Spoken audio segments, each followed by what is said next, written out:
მოგესალმებით ჩემო ძვირფასებო, როგორ ხართ? ესე იგი, დღევანდელი ვიდეო გადავწყვიტე ჩავწერო, იცით როგორი ვიმსჯელო თქვენთან ერთად იმ თემაზე, რასაც მე ძალიან ბევრჯერ მიფიქრია, მიმსჯელია და რასაც ჩემი პასუხი, რა თქმა უნდა, მაქვს. ეს არის თემა პატარა ტრანსფორმაციის პერიოდი, გზა ტელევიზიიდან ინტერნეტამდე, ანუ ონლაინ სივრცემდე. ტელევიზიას შევეხოთ რამოდენიმე სიტყვით, რამოდენიმე წლის წინ მნიშვნელოვანი ფუნქცია შეასრულა ჩვენს ცხოვრებაში. რამოდენიმე წელი გადაგვატარებინა ფაქტიურად ძალიან ისე ლამაზად შეასრულა საკუთარი ფუნქცია, პრინციპში რაც უნდა შეესრულებინა. ალბათ ყველას გვქონდა ჩვენი საყვარელი გადაცემა მაინც ხო ესია, ყველა რაღაცას უყურებდით. თუმცა როგორც სხვა დანარჩენი, რაც იქმნება, გზადაგზა გადის ტრანსფორმაციას, ანუ იცვლება ცვლილებებს, რა თქმა უნდა, ტელევიზიამაც და ამ სივრცემ განიცადა ტრანსფორმაცია და დღეს კიდევ უფრო მეტად კომფორტული სახით მოგვევლინა ადამიანებს, რასაც ქვია ინტერნეტი, ანუ ონლაინ სივრცე, რომელიც არის იმდენად კომფორტული, არ აქვს მნიშვნელობა სად მიდიხარ, შეგიძლია თანატარო. ტელევიზიებში როგორ იქმნებოდა საერთოდ ტელევიზია და გადაცემები. გადაცემებში მუშაობდნენ გარდა წამყვანისა ისეთი დიდი სტაფი, რომელიც არ ჩანდა, თუმცა აი ამ დიდ სტაფს, რა თქმა უნდა, სჭირდებოდა ხელფასები, ხო ესეა? ტელევიზიები რაც უფრო მეტად ფინანსდებოდნენ დიდი კომპანიებისგან, მით უფრო ძალიან კარგ საფეხურზე იყვნენ. და რატომ ფინანსდებოდნენ დიდი კომპანიები? სწორედაც რომ ტელევიზიების მხრიდან შექმნილი გარეკლამებით, ესე რომ ვთქვათ, გაიზარდნენ, გახდნენ ცნობადები. იმისთვის რომ ტელევიზიამ, კარგმა ტელევიზიამ იარსებოს, არის ამისთვის ფინანსების საჭირო, საკმაოდ დიდი ფინანსები. მაგრამ რა ხდება დღეს? სად არიან ის კომპანიები, რომლებიც ტელევიზიებს აფინანსებდნენ? დიდ კომპანიებს არ სჭირდებათ ბევრი მტკიცება იმისთვის, რომ გადმოვიდნენ ონლაინ სივრცეში და რა თქმა უნდა, უკვე დიდი ხანია გადმოსულები არიან ინტერნეტში, ანუ ონლაინ სივრცეში. ისინი არიან დიდი კომპანიები, მათ იციან მათ საქმეს რა სჭირდება, საიდან, ანუ გზადაგზა, როდესაც საჭიროებას გრძნობენ, უკვე ისინი ავითარებენ მათ მუშაობის სტილს. და რაც უკვე გაჩნდა თანდათან მოთხოვნა ინტერნეტ და ონლაინ სივრცეზე, რა თქმა უნდა, გადმოსულები არიან ონლაინ სივრცეზე. დიდი და კარგი კომპანიები, რა თქმა უნდა, ყველას თავს არ გაარეკლამებინებენ და ამისთვის ეძებენ სანდო და ისეთ კარგ პარტნიორებს, ბლოგერებს, ვისაც საკუთარ სახელს გააპიარებინებენ და მათ სახელს ანდობენ, ესე რომ ვთქვათ. ამიტომ მათ დიდ ბიზნესებს არ სჭირდებათ დიდად უმტკიცო, რომ შენთვის ონლაინ სივრცე არის საჭირო და აუცილებელი. მათ ეს ისედაც მშვენივრად იციან. ამის მტკიცება სჭირდებათ ჩვენაირ ადამიანებს, ანუ ჩვენაირებს როგორებს, რომლებსაც აქვთ უბრალოდ პროფესიები, რომლებიც მუშაობდნენ სხვადასხვა დაწესებულებებში, სხვადასხვა კომპანიებში, სხვებთან მუშაობდნენ და ონლაინ სივრცე გამოვიყენეთ პატარა ცოდნით, იმ ძალიან პატარა ცოდნით პრინციპში, რაც გქონდა და რაც გაგვაჩნდა. გამოვიყენეთ ონლაინ სივრცე როგორც იყო დაგეგმილი პრინციპში სატესტო. ვდებდით ფოტოებს, არ ვიცი, ლაიქებდით, ვკომენტარებდით და არ ვიცი, რაც ვიცოდით და რაშიც ვიყენებდით, მოკლედ. მაგრამ ინტერნეტმაც, აი ამ სხვადასხვა პლატფორმებმა განიცადა, რა თქმა უნდა, გზა ტრანსფორმაცია და დაიხვეწა.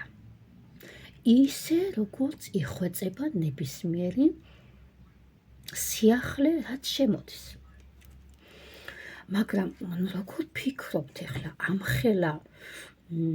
ამხელა ნაშრომი იმისთვის შეიქმნა, რომ ხალხს ფოტოები დაედო და გასართობად გამოეყენებინათ? არა, ეს იყო გზა, რომელიც უნდა გაევლო ონლაინ სივრცეს. დღეს რა ეტაპზეა ონლაინ სივრცე? რა ეტაპამდე უნდა მივიდეს, არ ვიცი. მაგრამ დღეს რა ეტაპზეა ონლაინ სივრცე? დღეს არის იმ ეტაპზე, როდესაც ადამიანებმა გაიგეს, გაიაზრეს, მოიძიეს, რომ შეუძლიათ მათი საკუთარი საქმე იყოს მათსავე ხელში და თვითონ გახდნენ საკუთარი თავის ბატონ-პატრონები. წარმოიდგინეთ, რამოდენიმე წლის წინ მე მყავს შვილები და რამოდენიმე წლის წინ ჩემთვის რო ეთქვა ვინმეს, რომ ნანა, შენ იქნები შენ შვილებთან, თან შენ შვილებს გაზრდი და თან გექნება ისეთი მაღალ ანაზღაურებადი პროფესია, როგორიც სულ გინდოდა რომ გქონოდა. რამოდენიმე წლის წინ ეს ცოტა უცნაურად მომეჩვენებოდა, რა თქმა უნდა. მაგრამ რამოდენიმე წლის წინაც და ძალიან დიდი ხანია უკვე მქონდა ერთადერთი ოცნება. ყოფილიყავი ჩემ შვილებთან ერთად, არ ყოფილიყო ისე, რომ ჩემი შვილები დამეტოვებინა რაღაც სამსახურის მიზეზით, მე გასვლა დამჭირვებოდა და ჩემი შვილები, რა თქმა უნდა, გაიზრდებოდნენ, როგორც ხდება ხოლმე. მაგრამ ეს იყო ჩემი ნატრა, ყოფილიყავი ჩემ შვილებთან, მე გამეზარდა ჩემი შვილები, მაგრამ თან მინდოდა მე მუშავა. არ ვიცი, მე ვარ ადამიანი, რომელსაც მუშაობა საერთოდ სხვა ცხოვრების ხალის აძლევს, ესე რომ ვთქვათ, შეიძლება ადამიანს საერთოდ რაღაც ისეთი ფინანსური მოთხოვნილება უფრო არ ქონდეს, ვიდრე აი რაღაცა სამსახური გჭირდება ისეთი, რომ იგრძნო, რომ ცოცხალი ხარ ადამიანი, რაღაც მოქმედებ, ხო? ვისაც უყვარს მუშაობა, ის მიხვდება. კარგით. ხო. და გადმოვიდეთ ისე ვაკეთ, ხო? ამხელა დახმარება მე პირადად გამეწია. მე ონლაინ სივრცე მიყვარს ძალიან. ძალიან მიყვარს. და კიდევ ონლაინ სივრცე არის ესეთი უნივერსალური, ვიტყოდი, უნივერსალური და რას გულისხმობ? ის ყველა ტიპის ადამიანს ერგება. ყველანაირ ადამიანს ერგება. გინდა გართობა და მაიმუნობა, შეხვალ ონლაინ სივრცეში და იპოვი უამრავ სამაიმუნოს და გასართობს. გინდა განვითარება, პიროვნული ზრდა, უამრავ თუნდაც უფასოს, თუნდაც ფასიანს, უამრავ შესაძლებლობას იპოვი, რომ ეს პლატფორმა გამოიყენო. გინდა სამსახური და შენც გეძლება საშუალება, რომ ეს გამოიყენო. მე მინდოდა პიროვნული ზრდა, რაღაც ეტაპზე რომ დამჭირდა და ამაში გამომადგა იდეალურად. ნახეთ, მე პატარა ბავშვის პატრონი, ვერ გავიდოდი სახლიდან, ფიზიკურად ვერ გავიდოდი და ვერ დავიწყებდი სადღაც რაღაცების სწავლას. და სრულიად ჩემთვის კომფორტულად, ესე რომ ვთქვათ, სახლში თან ვიჯექი, თან ვსწავლობდი, არცად სიარული არ მომიწია და ესე მივიღე ის განათლება, რაც მჭირდებოდა. და ეს სახლში მიღებული განათლება რამდენ რამეს ამაცილა, თავშოთ მგზავრობებს, აი ამ ხელა დისკომფორტებს ავწდი, ხო? და პლუს ის, რომ ჩემი შვილიც იყო ჩემთან.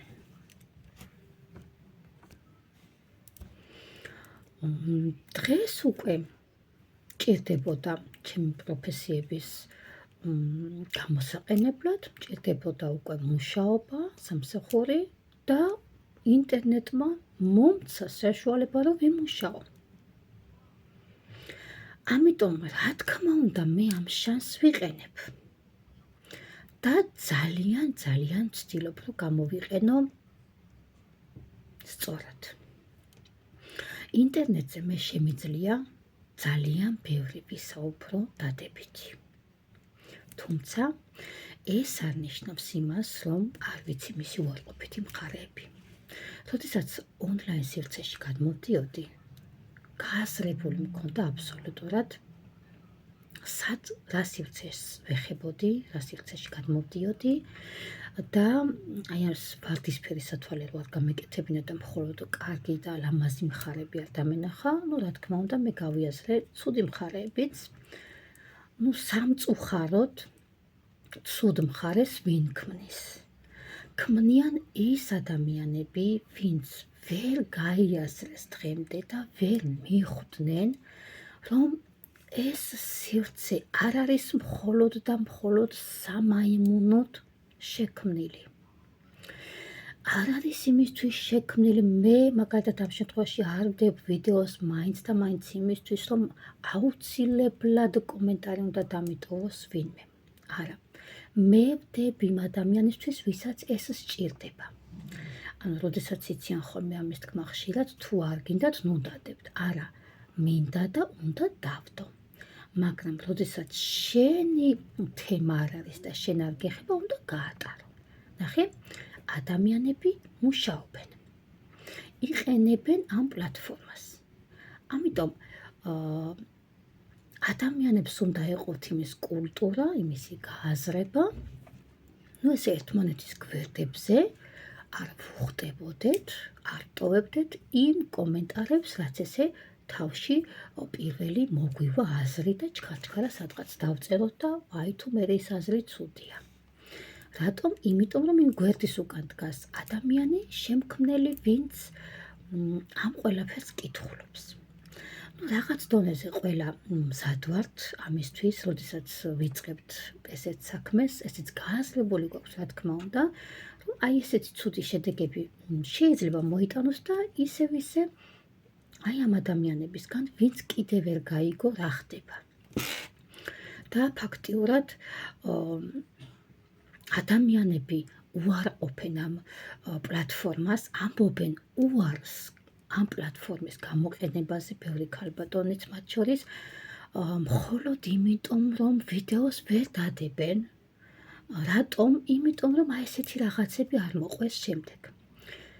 მაგრამ თანდათან ალბათ ესეც გაიფილტრება და უკვე მიხვდებიან ადამიანები ბოლოს და ბოლოს როდესაც ხო მიხვდებიან, რომ ეს არ არის მხოლოდ გასართობი პლატფორმა და ეს არის ჩვეულებრივი სამსახური, სადაც ხალხი მუშაობს. ამიტომ აქ როდესაც რაღაცას გამოხატავ, ეს გამოხატულება აბსოლუტურად ჩემ აგსახავს თავიდან ბოლომდე, თუ ვინ ხარ და საერთოდ როგორი განწყობით ხარ სხვა ადამიანების მიმართ. ჩემო ძვირფასებო, თუ ამ ვიდეოს ნახავს ისეთი ადამიანი, ვისაც აქვს ცოდნა შენახული თავისი საკუთარი თავისთვის მხოლოდ და იცით, რომ ეს ცოდნა სხვა ადამიანებს სჭირდებათ. ნუ შეინახავთ ამ ცოდნას მხოლოდ თქვენთვის. გაუზიარეთ სხვა ადამიანებს, ასარგებლეთ სხვა ადამიანები თქვენი ცოდნით და თქვენ შეიძინეთ ამით სამსახური. იმიტომ რომ თქვენი ცოდნა სჭირდებათ სხვა ადამიანებს. წარმოიდგინეთ, ბინაზე მომსახურება რო არ იყოს, აი ესე გამოწერით შეძენა რო არ იყოს, ერთ დროს ხო არ იყო ხოლმე ეს, ხო? აი წარმოიდგინეთ, რამდენად დისკომფორტი იქნებოდა, აი მე როდესაც ბავშვით დავდიოდი სხვადასხვა რაღაცების საყიდლად, რამდენს ვწვალობდი და დღეს როდესაც უბრალოდ გამოვიწერდა ბინაზე მოაქვთ. ამაზე დიდი კომფორტი არაფერია. ამიტომ თქვენ გაქვთ ის ცოდნა, რაც სხვა ადამიანებს სჭირდება და იმ სხვა ადამიანებს პირდაპირ ბინაზე შეგიძლიათ მიაწოდოთ, აი ესე ვიდეო სახით იქნება, ონლაინ გასაუბრებით იქნება თუ რით იქნება. არ აქვს მნიშვნელობა. გამოიყენეთ ეს შესაძლებლობა, ესეთი ძალიან კარგი პლატფორმა, გამოიყენეთ თქვენებურად, ყველა იყენებს თავისებურად.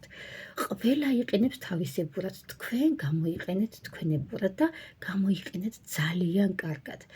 იმდენი დადებითი მხარე აქვს, იმდენი პლუსი აქვს ამ ყველაფერს. არ ღირს რაღაცა ესეთი უარყოფითების გულისთვის უარის თქმა იმ პლატფორმაზე, რასაც ინტერნეტი და ონლაინ სივრცე ქვია.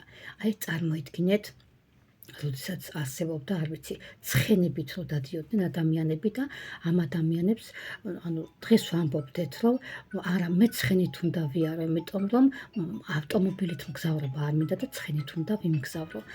ესეც რაღაცას აკეთებთ ესეთი ადამიანები, თქვენ გთავაზობენ გაუმჯობესებულ, იდეალურ ვერსიას და თქვენ ამას არ იყენებთ და ამ არ გამოყენების მიზეზი ერთადერთი ის არის, რომ თქვენ გეშინიათ შეფასების.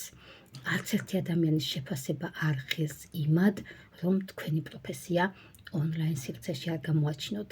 წარმატებებს გისურვებთ, ჩემო ძვირფასებო, და გისურვებთ, რომ ეხლა არის დეკემბერი, აი იანვრიდან ახალი ძალებით დაგეწყოთ ახალი ცხოვრება და სრულიად დაფიქრებულად და გააზრებულად გამოგეყენებინოთ ეს ძალიან კარგი პლატფორმა, რასაც ონლაინ სივრცე ქვია, იმიტომ რომ მე ძალიან მიყვარს ეს პლატფორმა და ვფიქრობ, რომ სწორედ ესეთ ადამიანებს მოვიზიდავ, როგორც მე ვაფასებ ამ სივრცეს. წარმატებებით, ჩემო ძვირფასებო და დროებით.